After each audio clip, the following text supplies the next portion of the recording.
Hello மக்களே, இன்றைக்கி special என்னென்னு பார்த்தீங்கன்னா லெமன் சாதம். செட்டிநாடு ஸ்டைலில் கொஞ்சம் நம்ம தமிழ்நாடு ஸ்டைலில் காரம் இல்லாமல் டேஸ்டியான ஒரு லெமன் சாதம். ஃபஸ்ட்டு அடுப்பை பற்ற வச்சுக்கலாம். கொஞ்சம் அந்த ஹீட் மட்டும் ஃப்ளோ ஆக விடுங்க. இல்லைனா தண்ணியாக இருந்துச்சுன்னா எண்ணெய் ஊற்றும்போது ரொம்ப படப்படம் வந்துடும். ஒரு 3 ஸ்பூன், நான் ஒரு கிட்ட 4 ஸ்பூன் ஊற்றிக்கிட்டேன். நீங்கள் தேவையான அளவு ஒரு 3 ஸ்பூன் கொஞ்சம் எக்ஸஸாகவே ஊற்றிக்கோங்க. அப்போ தான் ரைஸ் கொஞ்சம் உதிரியாக இருக்கும். இல்லைனா ரொம்ப கெட்டியாக அது மாதிரி ஆயிரும் ஒரு மாதிரி. அரிசி சாப்பாட்லேயும் கொஞ்சம் எண்ணெய் பசை இருந்தால் தான் சாப்பிடும்போது கொஞ்சம் டேஸ்ட்டாக இருக்கும் ஆக்சுவலாக. அதுக்காக ஒரு 4 ஸ்பூன் எண்ணெய் ஊற்றிக்கோங்க. கொஞ்சம் கொதித்து வந்தோன்னே இப்போ நெக்ஸ்ட்டு நம்ம கடுகு சேர்த்துக்கலாம். கடுகு பார்த்திங்கன்னா அந்த உளுந்து பருப்போடு சேர்த்து, கடுகு உளுந்தம் பருப்பு அந்த காம்பினேஷனில் கடுகு சேர்த்துப்போம். அடுத்து இப்போ பார்த்திங்கன்னா கடலைப்பருப்பு கொஞ்சம் எக்ஸஸாக சேர்த்துக்கோங்க. அப்போ தான் சாப்பிடும்போது நல்லாயிருக்கும். கொஞ்சம் வெறும் எம்டியான ரைஸ் மட்டும் சாப்பிட்றது இல்லாமல் கடலைப்பருப்பு சேர்த்துக்கிட்டிங்கன்னா இது கொஞ்சம் வேல்யூ ஆடட் மாதிரி கொஞ்சம் டேஸ்டியாக இருக்கும், நாக்குக்கு ருசியாக. அதுக்காக இந்த கடலைப்பருப்பு சேர்த்துக்கோங்க. லைட்டாக கிண்டி விட்டுருங்க, இல்லைனா அடி பிடிச்சிரும், இல்லை கருகிரும்.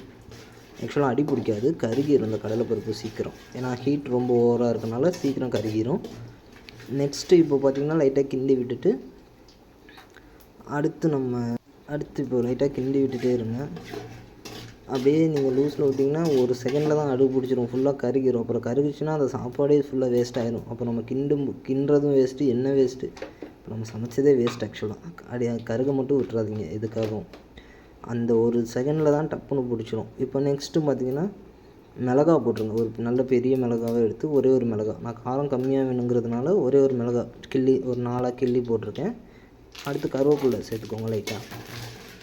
இதெல்லாம் பார்த்திங்கன்னா டேஸ்ட்டாக இருக்கும் சாப்பிட, வேறு எதுக்காகவும் இல்லை. சுவை தூக்கி விடுறது இதெல்லாம் ஆடட் இன்க்ரீடியன்ட்ஸ். அப்படியே கிண்டி விட்டுட்டே இருங்க ஒரு ஃப்ளோவில். சிம்லேயே வச்சுக்கோங்க, ஒன்றும் பிரச்சனை இல்லை. நெக்ஸ்ட்டு இதுக்கப்புறம் தான் மெயின் கண்டென்ட் ஊற்ற போகிறோம். நான் ஒரு 1.5 லெமன் எடுத்து நல்லா க்ளீன் பண்ணி வச்சுட்டேன். ஆக்சுவலாக அந்த சீட்ஸ் எல்லாம் எடுத்துட்டேன். எல்லாம் சாப்பிடும்போது அது நமக்கு கடித்தோம்னா, பிரியாணி சாப்பிடும்போது கிராம்பு கடிக்கிற டேஸ்ட்டில் லெமன் சாதம் சாப்பிடும்போது இந்த சீட்ஸை கடித்தோம்னா டேஸ்ட்டே ஸ்பாயில் ஆயிரும். நம்ம நாட்டில் ருசியே போய் இந்த சாப்பாட்டோட ருசி ஆக்சுவலாக அந்த கசப்பே தான் இருந்துகிட்டே இருக்கும். அதனால் அதை ரிமூவ் பண்ணி நான் எடுத்து வச்சுருக்கேன். 4 பேருக்குங்கிறதுனால நான் ஒரு 1.5 லெமன், 2 எடுத்தோம்னா ரொம்ப கசப்பாக போயிடும். ஸோ நான் ஒரு 1.5 லெமன் எடுத்து பிழிஞ்சு விட்டுருக்கேன்.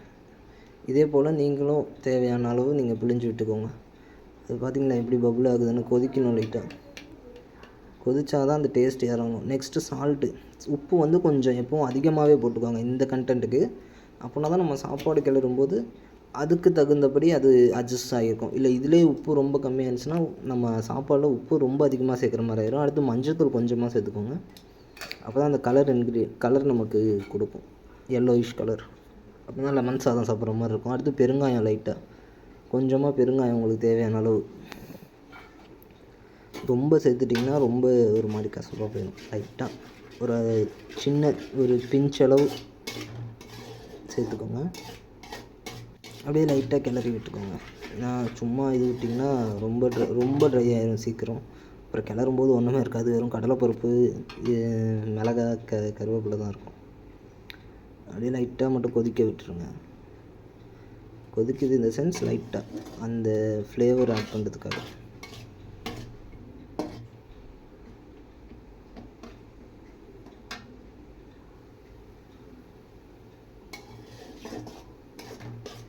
லைட்டாக கொதித்து கொஞ்சம் ட்ரை ஆகிற ஸ்டேஜ் வரும். அது நீங்கள் பார்த்தீங்கன்னாலே தெரியும். நானும் காமிக்கிறேன் ஒரு 5 நிமிஷம் கழித்து.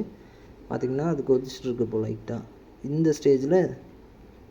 ஸ்டேஜில் சீரகமும் வெந்தயமும் சேர்த்து அரைச்ச பொடி, இதுதான் கொஞ்சம் நமக்கு டேஸ்ட் இன்னும் கொஞ்சம் தூக்கி விடும் லெமன் சாதத்துக்கு. பார்த்திங்கன்னா இப்போ நார்மல் லெமன் சாதம் சாப்பிட்டா அந்த கசப்பு தன்மை இல்லாமல் இது கொஞ்சம் செரிமானத்துக்கும் ஈஸியாக பெனிஃபிட்ஸாக இருக்கும்.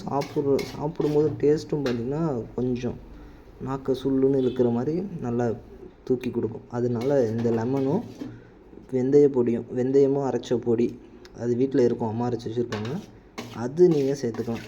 இதுக்கு ஒரு புது இது நல்லாயிருக்கும். அப்படியே லைட்டாக கிளறி விட்டுருங்க. இப்போ ஸ்டவ்வை ஒரே ஒரு செகண்ட், ஒரு 10 செகண்ட் மட்டும் நீங்கள் அதிகமாக ஃப்ளோ வச்சு ஆஃப் பண்ணிட்டீங்கன்னா உங்களுக்கு ரெடி ஆகிடும். அப்புறம் நீங்கள் சாப்பாடு வடித்து கொஞ்சம் சாப்பாடு உதிரி ஆனோன்னா எடுத்து கிண்டினீங்கன்னா உங்களுக்கு ஈஸியான டேஸ்ட்டான லெமன் சாதம் ரெடி காய்ஸ். மீண்டும் அடுத்த வீடியோவில் சந்திக்கலாம். நன்றி, வணக்கம்.